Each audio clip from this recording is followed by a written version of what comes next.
चलिए आज का पहला सवाल ले लेते हैं। पहला सवाल लाइव चैट के जरिए हमसे पूछा है जय दास ने और कह रहे हैं भावना जी और रवि जी को हैप्पी न्यू ईयर। सर आपको भी बहुत बहुत नए साल की शुभकामनाएं।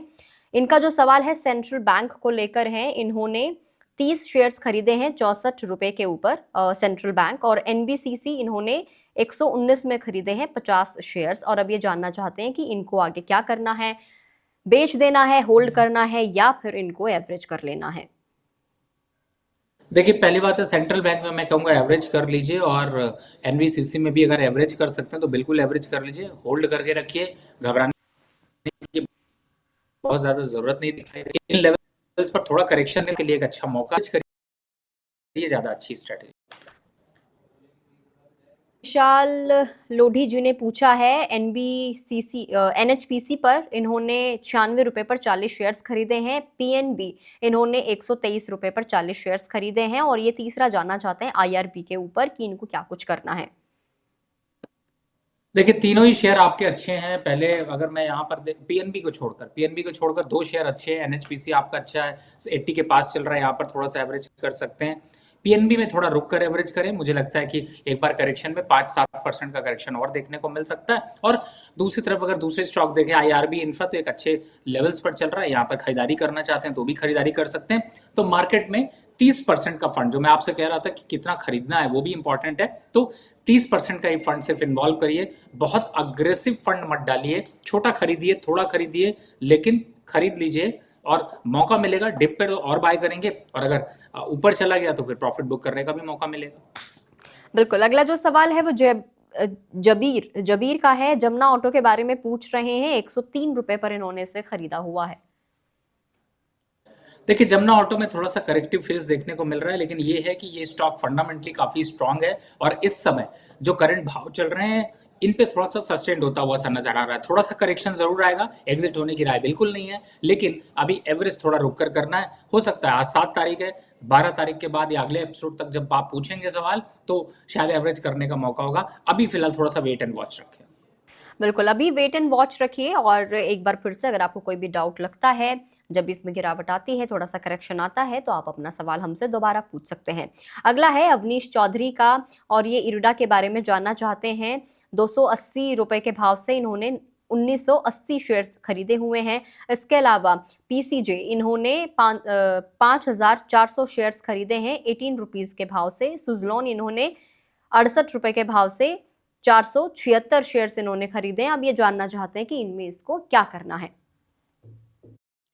देखिए, फिलहाल तो मेरी जो राय है वो तीनों स्टॉक्स में निकलने की राय है, लेकिन फिर भी सुजलॉन आप चाहे तो अभी यहाँ पर वेट करके चल सकते हैं, लेकिन आप इरडा और पीसीजे इन दोनों से एग्जिट कर लीजिए, क्योंकि इनमें एक और गिरावट के संकेत यहाँ पर बन रहे हैं। इरडा 180 रुपए तक आ सकता है, पीसीजे और यहाँ से 10% गिर सकता है, तो यहाँ पर एग्जिट कर लीजिए। सुजलॉन अगर वैसे तो गिरावट की इसमें भी संकेत है, लेकिन थोड़ा रुक कर देखते हैं, शायद नेक्स्ट वीक में अगर बाउंस बैक आता है तो आपको निकलने का मौका मिलेगा।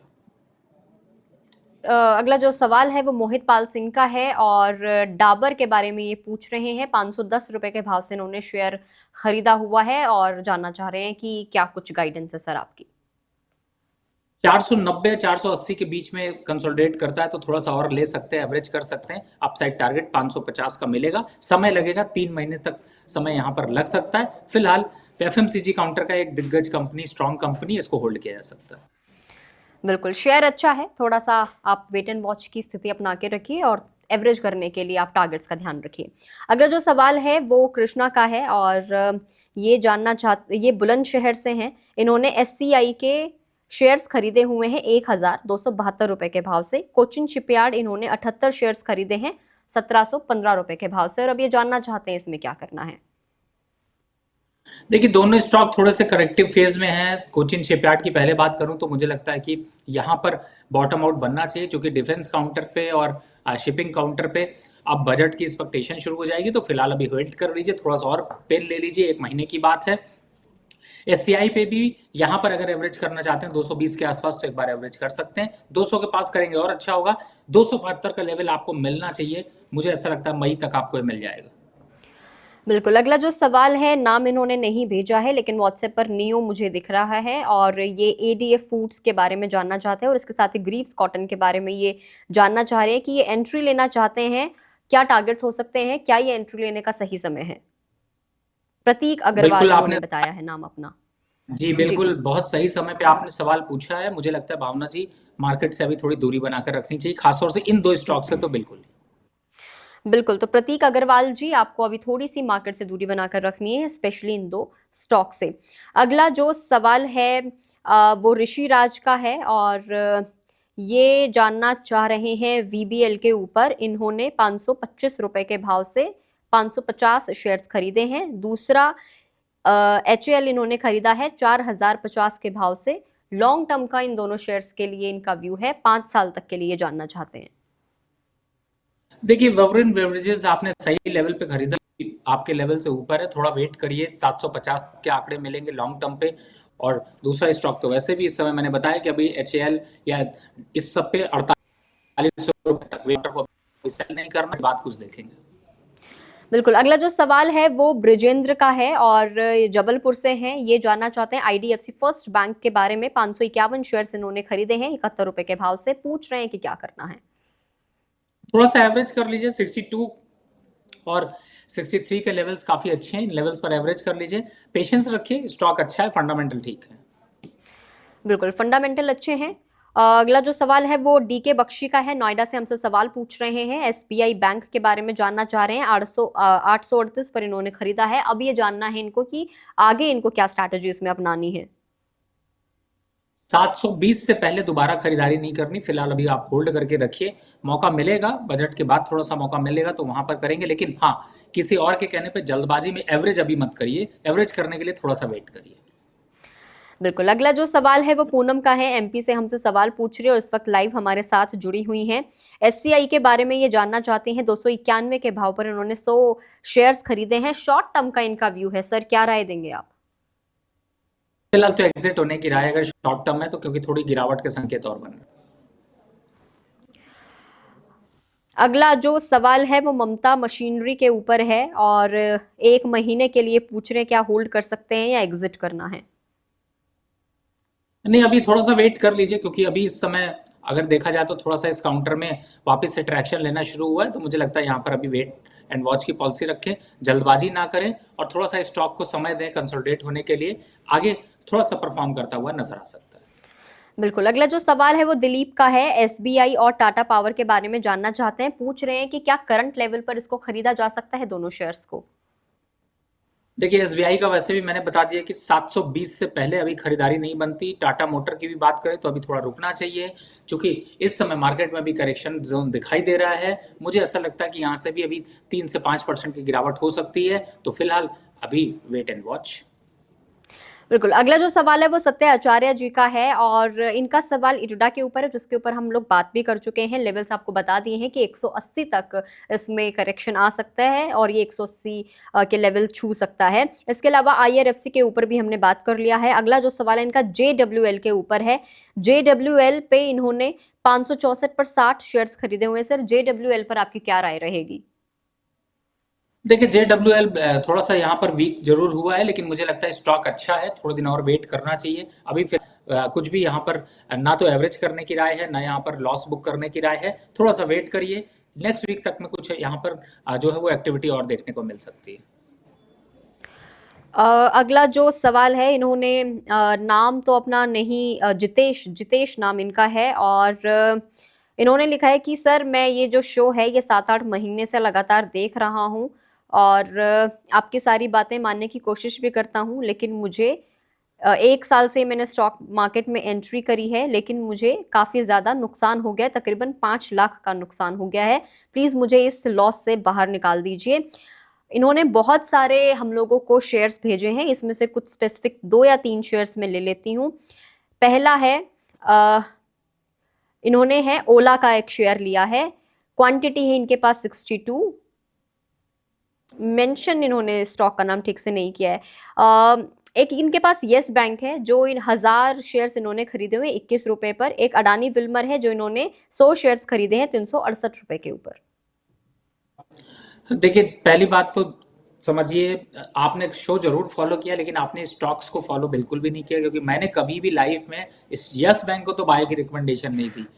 ओला भी अगर अगर दिया भी होगा तो एग्जिट करा लिया होगा। तो फिर आप ये या तो फॉलो करिए, और फॉलो कर रहे हैं तो फिर आपको पूरा का पूरा स्ट्रैटेजी उस हिसाब से अप्लाई करना पड़ेगा। फिलहाल आपके तीनों शेयर स्टॉक्स बेकार है, एक बार एग्जिट करिए, नए स्टॉक की जो है वो इन्वेस्टमेंट के लिए सोचिए। अभी फिलहाल मेरी रिकमेंडेशन आपको होगी कि आपको एग्जिट करना चाहिए। बिल्कुल, आप लोग शो देखते हैं, शो देख के इन्वेस्ट तो करते हैं, लेकिन आप जब भी पूरा शो देखते हैं तो ट्राई कीजिए कि आप शो को शुरू से लेकर एंड तक देखें। आप अपना सवाल पूछते हैं, अपने शेयर्स के बारे में पूछते हैं, लेकिन कभी-कभी किसी और ने दूसरे शेयर्स के ऊपर सवाल पूछा होता है, वो शेयर्स अच्छे होते हैं, तो वहीं से आप अपना पोर्टफोलियो रेडी भी कर सकते हैं। अगला जो सवाल है वो अवनीश कुमार चौधरी का है, मुजफ्फरपुर से हैं, बिहार से, विशाल मेगा मार्ट के ऊपर पूछ रहे हैं, 94 रुपए के भाव से इनके पास 486 शेयर्स हैं। सर क्या करना चाहिए? देखिए फिलहाल तो अभी मेरे हिसाब से थोड़ा सा वेट एंड वॉच करिए, अगले हफ्ते तक में थोड़ा सा कुछ अपडेट देखने को मिलेगा तो वहां पर कर सकते हैं। अभी स्टॉक पे अभी बने रहे हैं। फिलहाल के लिए आपको स्टॉक पर बने रहना है। अगला जो सवाल है एस के नाग का है, कोलकाता से हैं, कह रहे हैं कि लॉन्ग टर्म इन्वेस्टर हूं, कुछ अच्छे से आप जो शेयर्स है वो सजेस्ट कर दीजिए। बिल्कुल, प्रोग्राम के अंत में हम 2-1 स्टॉक ही लेंगे, लेकिन ज़्यादा स्टॉक्स यहाँ पर नहीं लेंगे। फिलहाल तो अभी आप वेट कर लीजिए, एंड के प्रोग्राम में आपको स्टॉक्स देते हुए नजर आएंगे। बिल्कुल, जाते जाते आपको 2 से 3 हम लोग स्टॉक रिकमेंडेशन भी देंगे, जिससे आप अपने पोर्टफोलियो में शामिल कर सकते हैं, अपने पोर्टफोलियो को चमका सकते हैं। अगला जो सवाल है वो गंगा शरण का है और फरीदाबाद से इस वक्त हमारे साथ लाइव बने हुए हैं। ये जानना चाहते हैं एचडीएफसी के बारे में। इनका जो बाइंग रेट है वो 1456 रुपए है, क्वांटिटी 50 है। ये कह रहे हैं कि ऑल्दो ये जो शेयर है लगातार नीचे जा रहा है, तो मुझे क्या कर लेना चाहिए? क्या मुझे प्रॉफिट बुक कर लेना चाहिए? बिल्कुल, अगर यहाँ पर प्रॉफिट आप बुक कर लेंगे तो ज़्यादा अच्छा है, थोड़ा से बाहर रहिए, और आपको मौका मिलेगा फिर से इन्वेस्टमेंट करने का तो बुक कर लीजिए। बिल्कुल, फिलहाल के लिए आप प्रॉफिट बुक इसमें कर सकते हैं। अगला जो सवाल है वो अशोक का है, आयोनेक्स इंडिया के बारे में जानना चाहते हैं, लॉन्ग टर्म के लिए क्या कुछ राय रहेगी सर आपकी? स्टॉक बहुत अच्छा नहीं है, आईएक्स इंडिया को यहाँ पर फिलहाल दूरी बनाकर रखनी चाहिए। अगर आपके पास है तो भी आप एग्जिट कर लीजिए, लॉन्ग टर्म पर भी कोई बहुत कुछ इंप्रूवमेंट नहीं देखी।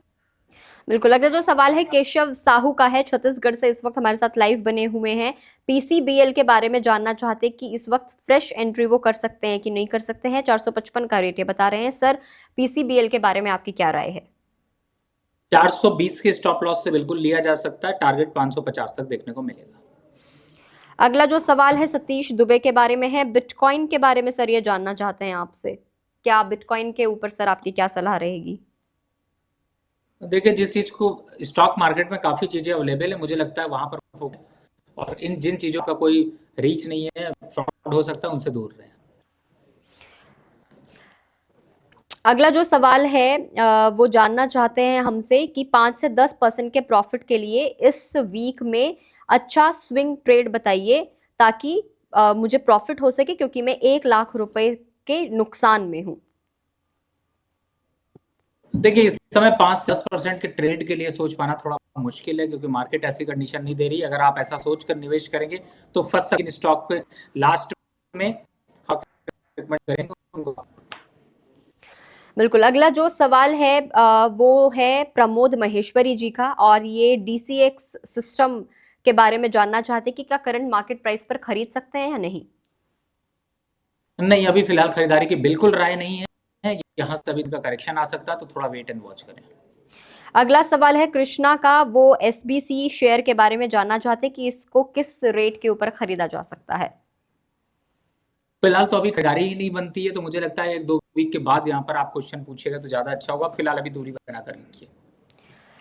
फिलहाल आपको दूरी बनाकर रखनी है। अगला और आज का हमारा आखिरी सवाल है एमयू खान का, कुछ शेयर्स इन्होंने भेजे हैं, उसमें से हम कुछ 2-3 शेयर्स देख लेते हैं इनके। पहला इनका एक्सिस बैंक के ऊपर, एक है इनका बीईएल के ऊपर और एक है इनका नेस्ले के ऊपर। इन्होंने एक्सिस बैंक 1161 रुपए के भाव से खरीदा है 120 शेयर्स। इसके अलावा जो इन्होंने नेस्ले खरीदा है वो 2310 के भाव से खरीदे हैं 100 शेयर्स। बीएल इन्होंने 298 के भाव से खरीदे हैं 450 शेयर्स। लॉन्ग टर्म के लिए सर आपकी क्या राय होगी? इन्हें होल्ड करना चाहिए, एग्जिट करना चाहिए? देखिए, दोनों स्टॉक अच्छे हैं, बीएल आपका अच्छा है, नेस्ले अच्छा है, लेकिन एक्सिस बैंक यहाँ पर थोड़ा सा रुकता हुआ सा नजर आ रहा है। अगर आप सवारी चेंज करना चाहते हो तो एसबीआई पे चढ़ जाइए, वो ज्यादा अच्छा है, या फिर एक अनदर ऑप्शन है एसबीआई नहीं तो आईसीआईसी बैंक पे चढ़ जाइए, जो दोनों ज़्यादा अच्छे ऑप्शंस दिखाई दे रहे हैं। और तीसरा, अगर छोटे स्टॉक्स में जाना है तो बैंक ऑफ बड़ौदा, यानी बैंकिंग से बैंकिंग में ही चेंज कर सकते हैं। बाकी स्टॉक्स अच्छा है, लॉन्ग टर्म के लिए होल्ड करके रखें।